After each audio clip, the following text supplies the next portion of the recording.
Curso Sempre. Inteligência em concursos.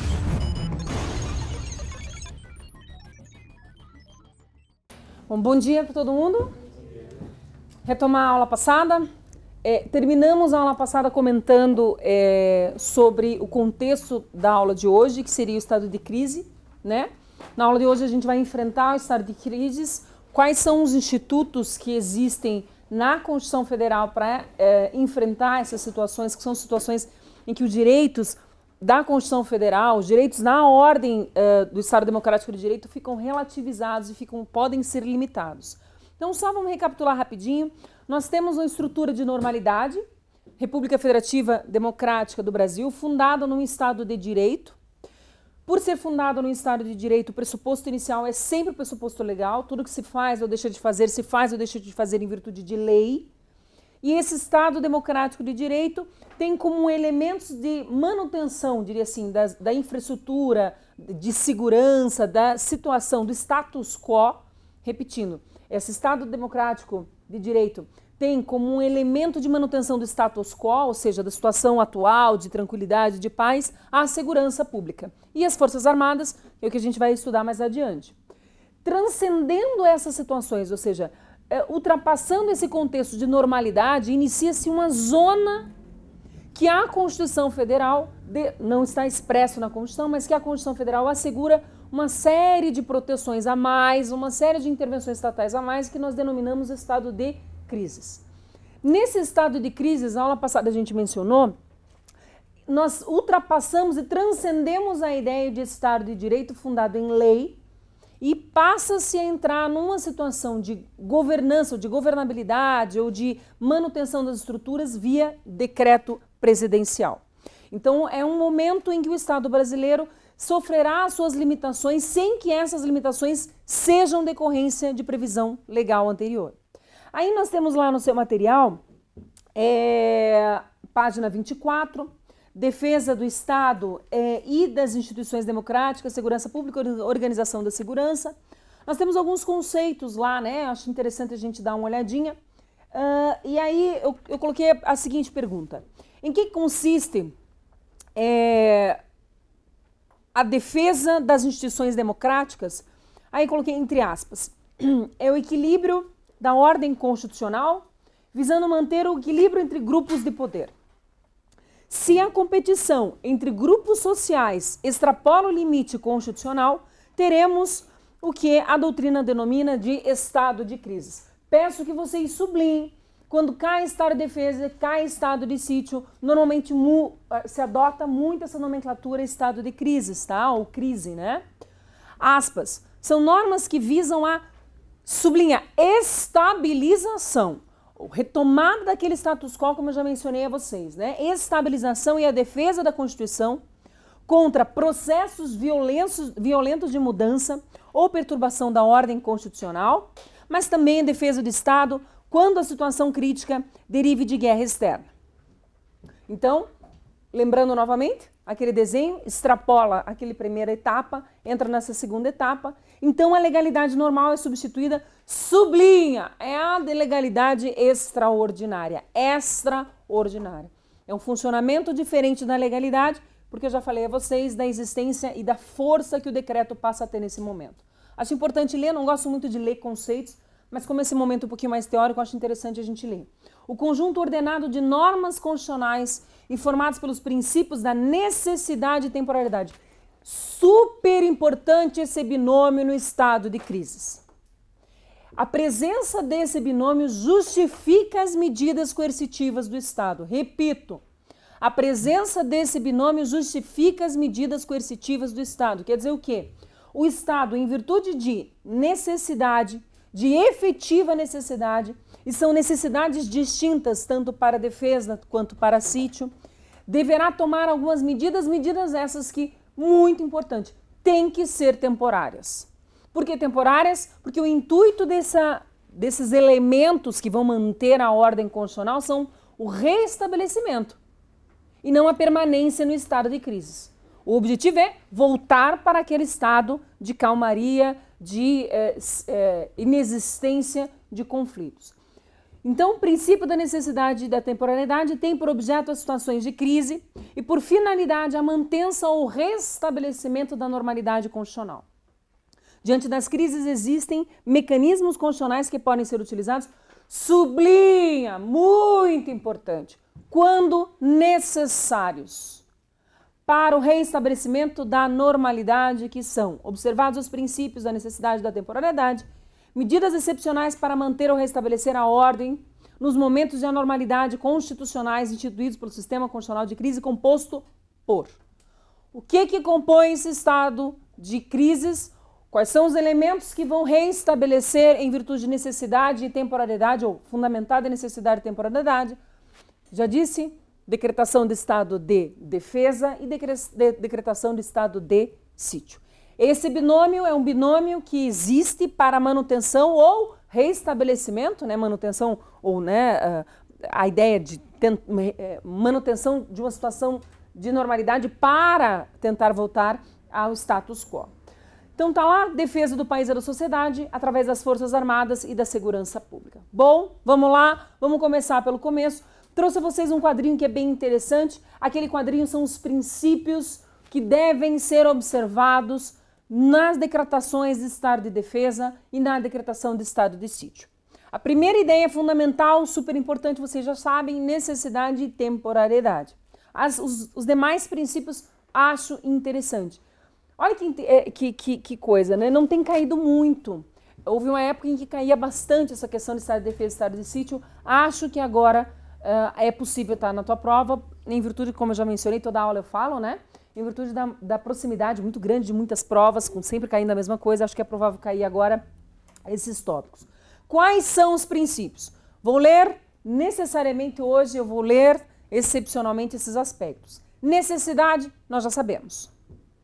Só podem ser decretadas em último caso, apenas quando forem necessárias. Quer dizer o quê? Não é a regra a decretação de estado de defesa e a decretação de estado de sítio.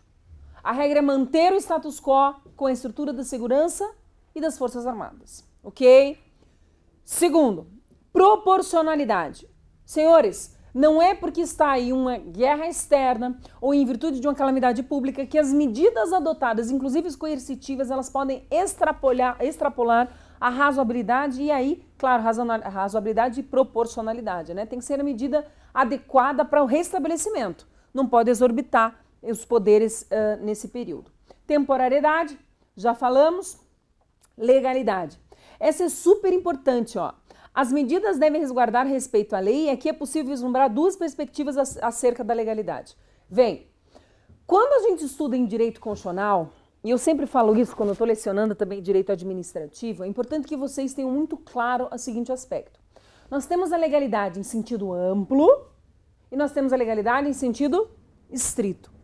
Quando a gente fala legalidade em sentido estrito, a gente pode associar a ideia de legalidade em sentido estrito com reserva legal. Olha que pergunta mais capciosa para o seu concurso. Em virtude da constatação ou do Brasil estar vivenciando estado de crises, aplica-se ou deve-se observar ou deve-se iniciar um período de exceção à legalidade. Tá certo ou errado? Exceção à legalidade. Tá certo ou tá errado? Veja só, eu disse a vocês na aula passada e estou falando novamente, porque a gente já vai... É importante essas bases para a gente poder aprofundar. Eu estou falando a vocês que nesses momentos de estado de crises, o chefe do Poder Executivo utilizará o decreto como elemento de controle, como um elemento de delimitação do que será feito para o reestabelecimento. Eu disse, um decreto. Pera, eu concordo e vocês devem concordar que decreto não é lei. Mas quando a gente estuda em direito constitucional legalidade, voltamos. A legalidade deve ser respeitada em sentido amplo e em sentido estrito. Quando se traz uma assertiva que no estado de crises aplica-se-á a exceção à legalidade, eu pergunto a vocês, exceção à legalidade? É exceção à legalidade? Decreto é exceção à legalidade? Não, porque decreto é lei em sentido amplo. Amplo. Por quê? O que é legalidade em sentido amplo? Leis, medidas provisórias, decretos, portarias, resoluções, atos normativos de uma forma generalizada. O chefe do Poder Executivo não agirá de forma discricionária. Ele necessariamente deverá atuar adstrito ao decreto.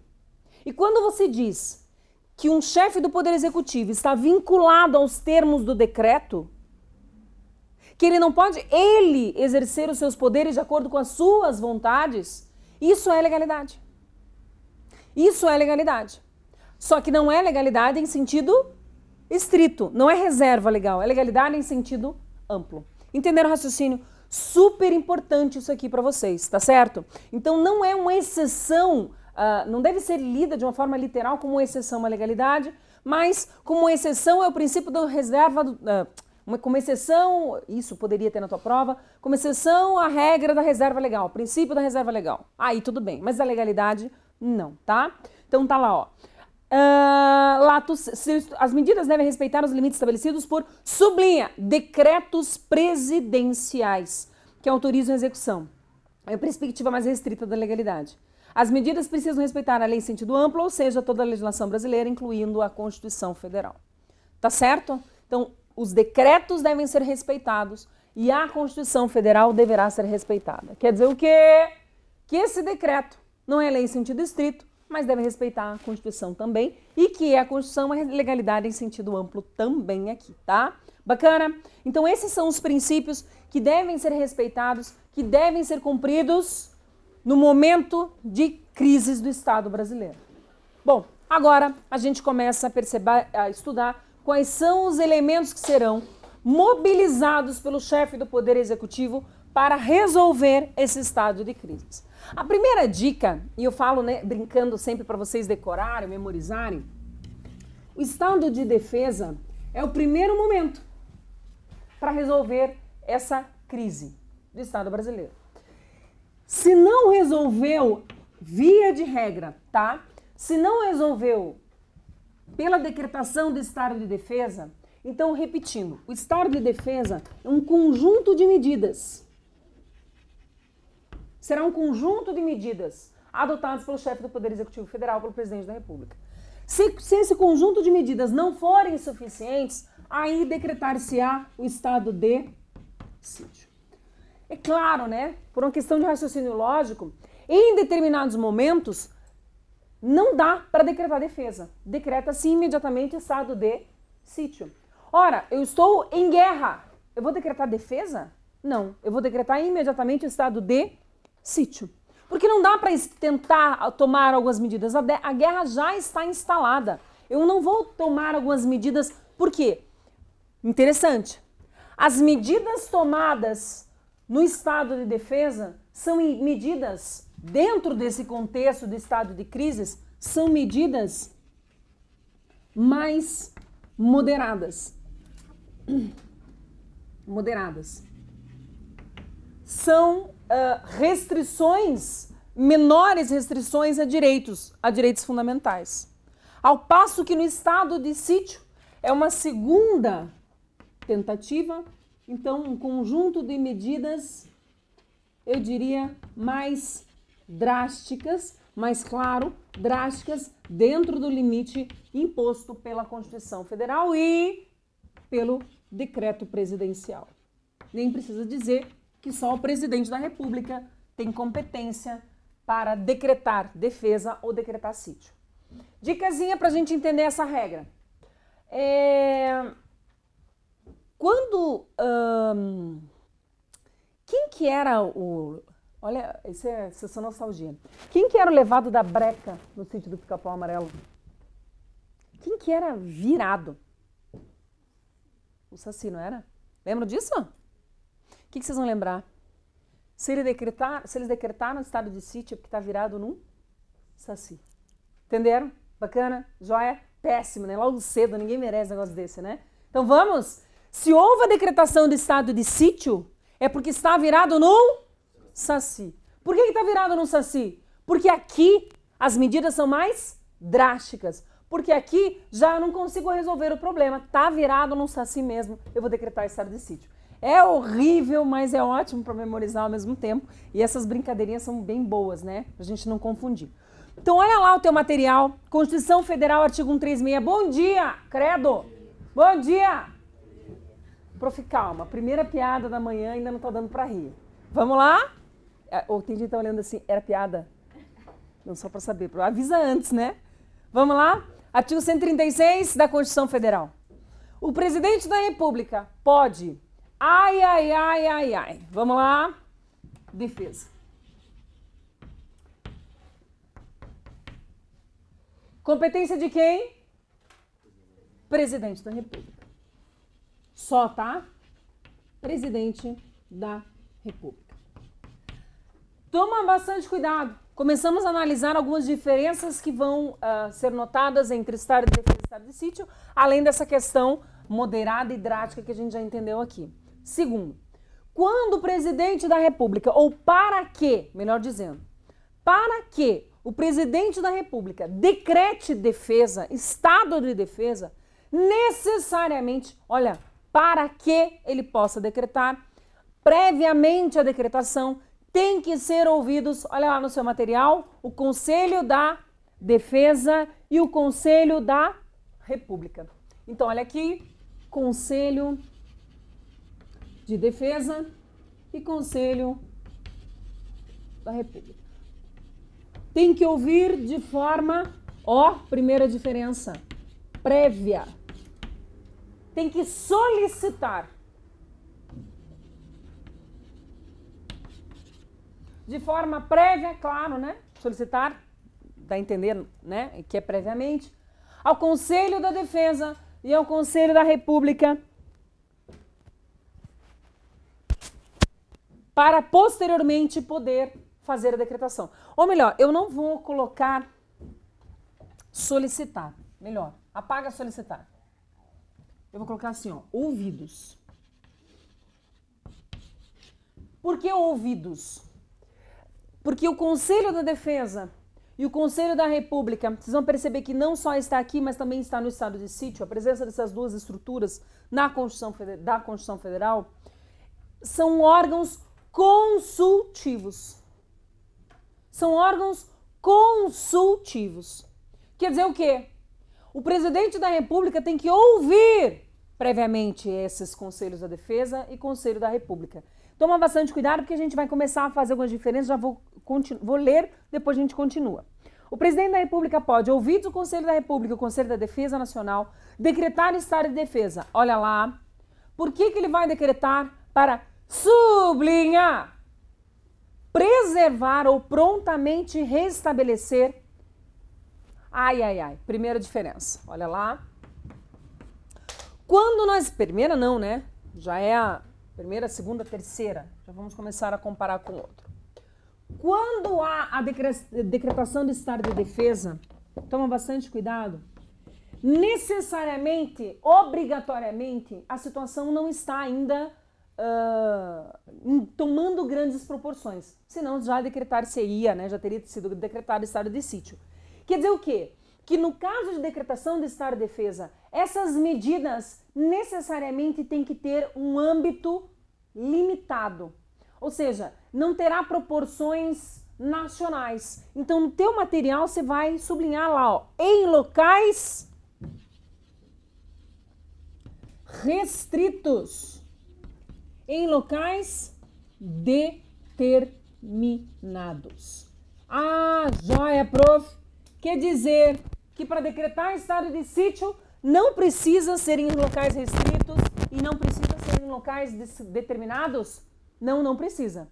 Respondendo um questionamento que surgiu sobre o Conselho da República e o Conselho da Defesa. Se na tua prova, se no teu edital não existir expressamente Conselho da República e Conselho da Defesa, você não precisa estudar a composição, tá? Só precisa saber que é importante ele para o estado de defesa e estado de sítio, mas a composição não é necessário vocês estudarem. Então fiquem atentos, cair no edital, aí o que cai é aquele decoreba mesmo, quem que é nato, quem que é nonato, aquela brincadeira toda de composição. Voltando aqui, nós temos então a necessidade de que essa decretação do estado de defesa seja para apenas e tão somente locais determinados. Continuando, para determinar a ordem pública, a paz social ameaçada por grave e iminente instabilidade institucional, grave e iminente, grave motivo. Grave e iminente instabilidade institucional, instabilidade institucional,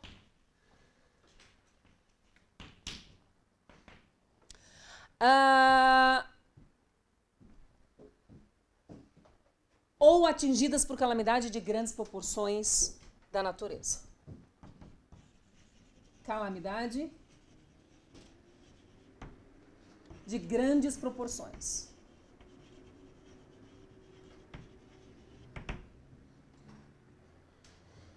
Ok? Agora, veja só. Imaginemos situações em que sei lá, um tsunami.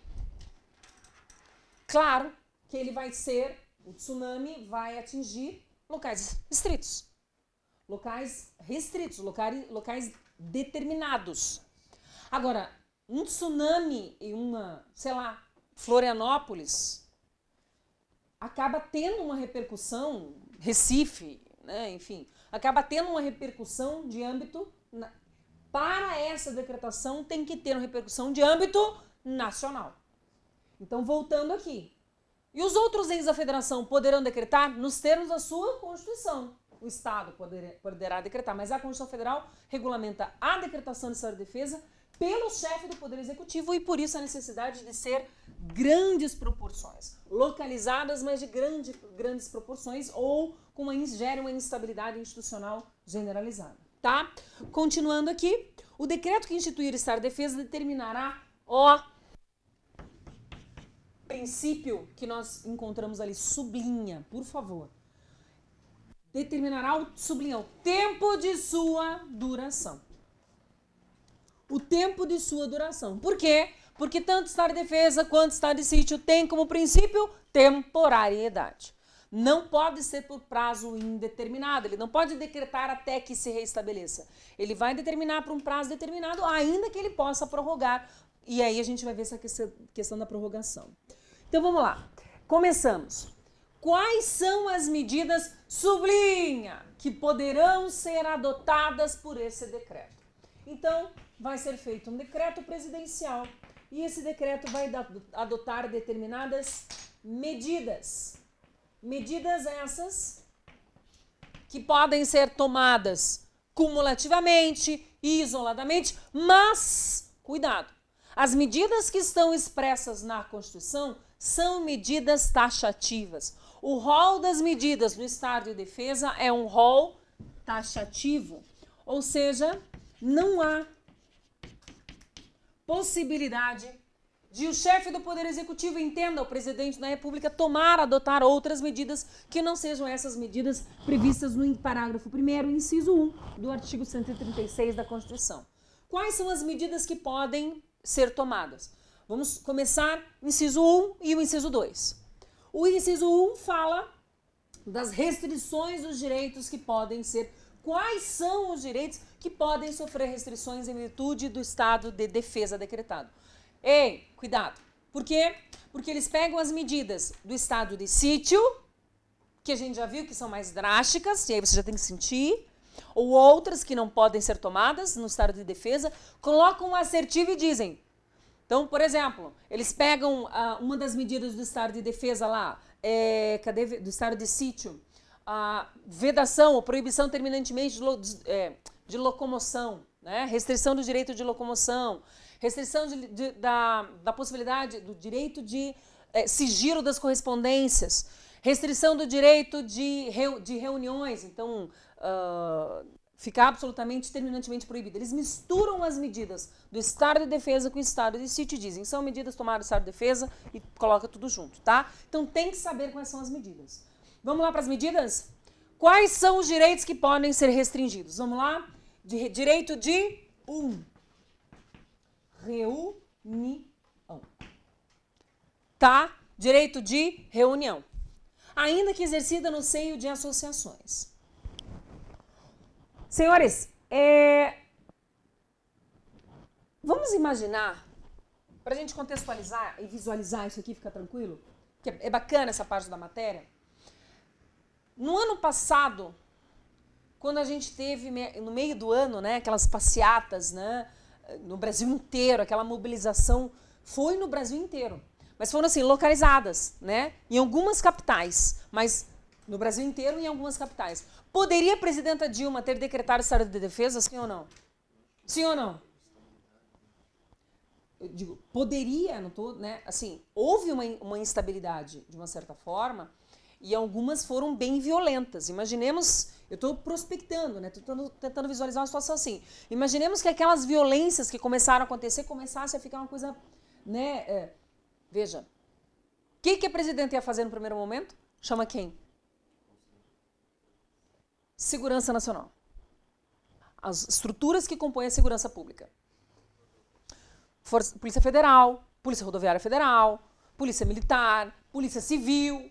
Não deu, não deu. Chama a Força Nacional. Não, não deu. Opa! Aí é o momento de decretação de estado de defesa. Perceberam? Ou seja, apenas e tão somente uma última medida para tentar voltar se aquela segurança pública não for suficiente, né? Esses órgãos que compõem a segurança pública não forem suficientes. Então, primeiro, veja só, primeira restrição que ocorre é a de reunião. Gente, tem todo sentido. Quem estuda direitos humanos, né, movimentos sociais, e agora você fala muito sobre isso, né? Normalmente nós que estudamos direitos humanos acabamos falando muito sobre movimentos sociais. Qual é a estratégia e para nunca mais esquecer, por que o direito de reunião é o primeiro direito que sofrerá restrição? Gente, pessoas pulverizadas não trocam informações. Quando a informação é pulverizada, não há troca de informações entre as pessoas. Não há uma relação de interlocução, não há um diálogo, não há uma conscientização entre as pessoas. Se não há esse diálogo entre as pessoas, é mais difícil elas enxergarem que tem algum problema, é mais difícil elas se revoltarem, é mais difícil elas reivindicarem. Né?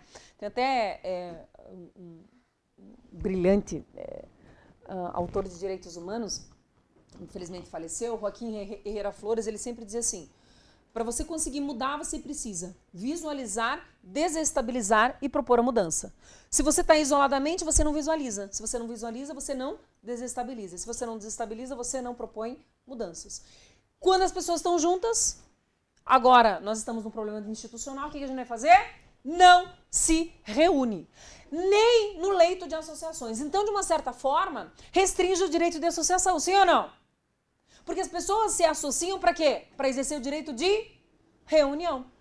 Então, ainda que no leito de associações o direito de reunião não, ou melhor, poderá ser restringido. Segundo o direito fundamental, sigilo de correspondência. Tudo bem. Por quê? Porque quando as pessoas conversam, quando as pessoas têm contato, elas propagam determinadas ideias. Então, tudo tem relação direta com o direito de reunião. Então, aqui o segundo, sigilo de correspondência. Esqueça. Professora, mas ele tinha dito que... Não, esquece, eu estou num outro contexto do direito constitucional. É outra matéria. Tudo. Tudo. Não sei. Tudo. Sim. Porque assim, quando você fala hoje num contexto... Veja, a Constituição Federal de 1988, né? Então, assim, nem se pensava nessa situação e ainda não se vivenciou de uma forma generalizada, né, essa medida tão drástica. Mas é claro que o decreto presidencial, quando ele vai restringir o direito de reunião ou o direito de... o sigilo vai, né, diminuir ou totalmente cessar o seu direito ao sigilo, ele pode cessar todas as formas. Tanto é que, veja como tudo tem a ver. Quando alguém quer tomar um poder, qual é a primeira medida, se ela já é detentora de poder, né?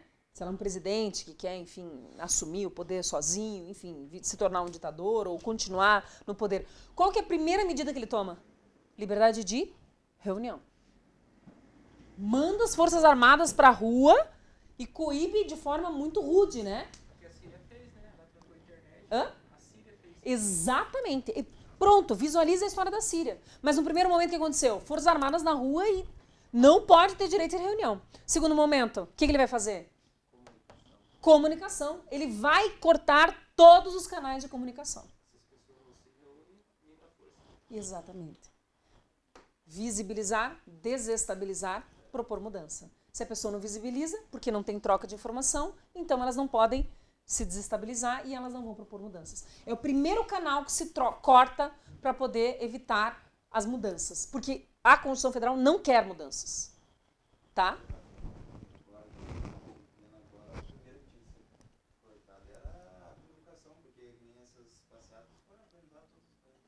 Ah, sim. Veja, não há uma ordem. E não há um quanto, né? Tudo, todas as formas de comunicação, todas as formas de reunião. O decreto presidencial é que vai, de acordo com, e aí o nosso princípio, né? Com a proporcionalidade, a medida que se... E vou falar sério, eu realmente fiquei com medo no ano passado. Eu realmente, porque além dessa questão ter ficado mais em massa, começou a ficar violenta. Então, era perigoso, era efetivamente perigoso se as Forças Armadas não conseguissem segurar, se a Segurança Nacional não conseguisse segurar, enfim, né? Mas, enfim, vamos continuar. Terceiro, sigilo de comunicações telegráficas e telefônicas. Gente, vocês estão sentindo? Entenderam a ideia? Agora que vocês entenderam, visibilizar, desestabilizar, propor mudanças, pronto! Você vai olhar as medidas, você já vai lembrar. Opa! Direito de... A defesa decretada, o que ele primeiro vai tentar restringir? Tudo que tem relação direta com a manifestação do pensamento. Porque, claro, veja, aqui não está dizendo que vai restringir o direito de manifestação de pensamento, mas quando você evita a reunião, você, de uma certa forma, evita a manifestação de pensamento e assim sucessivamente. Então, aqui eu vou colocar, ao final, a restrição à comunicação telefônica. O sigilo, né? O sigilo telefônico pode ser um direito fundamental restringido aí. Veja, só essas medidas podem ser tomadas, outras não podem. E aí, ao final, nós temos a possibilidade de ocupação, que daí não é uma restrição efetivamente, tem relação direta com a restrição temporária, né? Ocupação e uso temporário de bens e serviços públicos na hipótese de calamidade pública, respondendo à União pelos danos e custos decorrentes. Então, ocupação de bens públicos. Não vem a União e toma prédios municipais para poder assentar o pessoal das Forças Armadas, ou para poder alocar uma estrutura de segurança, ou para poder alocar médicos, né? Então, finalizando, ocupação de uso temporário de bens e serviços públicos na hipótese de calamidade pública, sublinha, na hipótese de calamidade pública, respondendo à União pelos danos e custos decorrentes. Vamos lá, senhores, começamos a entrar mais em detalhe aqui no estado de defesa. O negócio está feio? Está. As medidas foram determinadas por um decreto do presidente da República. Agora, qual é o tempo de duração do estado de defesa e, por sua vez, das medidas adotadas pelo presidente da República? Tem que sublinhar, hein, gente? Por que tem que sublinhar? Olha lá, ó. O tempo de duração poderá durar quanto tempo? 30 dias. O intuito é restabelecer. Princípio, temporariedade. Joia, agora a pergunta é, esse prazo de 30 dias, prorrogável ou não prorrogável? Prorrogável. Quanto tempo?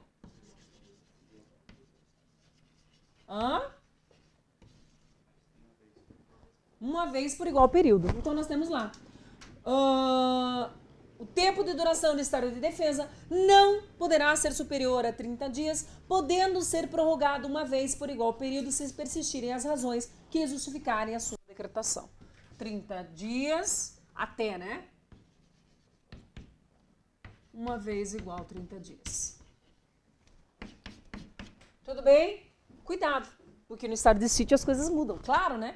A gente já consegue entender a ideia do estado de sítio também aqui, né? Agora, na vigência do estado de defesa, é extremamente importante, surgem outros tipos. surgem outros tipos. Por que outros tipos? Porque hoje, no estado de normalidade, nós temos os tipos penais previstos em lei. E esses tipos penais são os crimes previstos em lei. No momento em que há a decretação de estado de defesa, nós temos outras espécies de crime. A gente vai fazer um breve break e vamos retomar aqui a partir do parágrafo 3º, parágrafo 3º do artigo 136 da tua Constituição Federal. Tá bom?